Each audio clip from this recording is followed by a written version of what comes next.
नमस्कार मंडळी, आज आपण शाही पनीरची रेसिपी बघणार आहोत। त्यासाठी 2 मीडियम आकाराचे कांदे, 2 मीडियम आकाराचे टोमॅटो, अद्रक, लसूण, भिजवलेले काजू घेऊयात। वाटण तयार करण्यासाठी 1 चमचा तेलामध्ये कांदे ब्राऊन असे भाजून घेऊयात। कांदे ब्राऊन झाल्यानंतर त्यामध्ये अद्रक, लसूण व टोमॅटो घालून व्यवस्थित असे टोमॅटो मऊ होईपर्यंत आपण परतून घेऊयात। टोमॅटो मऊ झाल्यावर त्यामध्ये भिजवलेले काजू घालून 1-2 मिनटं परतून घेऊयात। टोमॅटो मऊ झाल्यानंतर त्यामध्ये आपण आता सुके मसाले ॲड करूयात। अर्धा चमचा हळद, 1 चमचा लाल तिखट व 1 चमचा धने पावडर घालून व्यवस्थित असे मिक्स करू। वाटण मिक्स करून झाल्यानंतर व्यवस्थित थंड करून ते मिक्सरच्या भांड्यात काढून व्यवस्थित असा मसाला वाटून घेऊयात।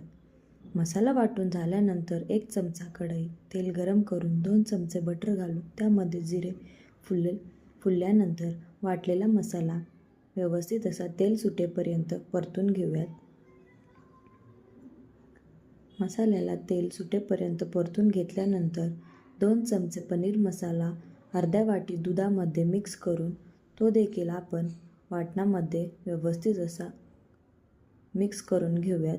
तुम्ही बघू शकता वाटणामध्ये आपण दूध व पनीर मसाला मिक्स करून घेतला आहे।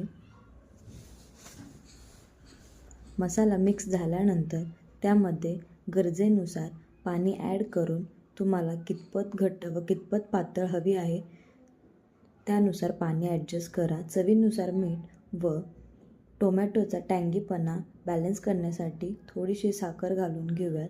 त्यानंतर मी पावशेर पनीर यूज केले आहे। तयार झाली शाही पनीर। या मंडळी जेवायला 31st हा मेनू आहे। तुम्हाला व्हेज पुलावची रेसिपी पाहिजे असल्यास कमेंट करून नक्की सांगा। चॅनलला सबस्क्राईब करा। धन्यवाद।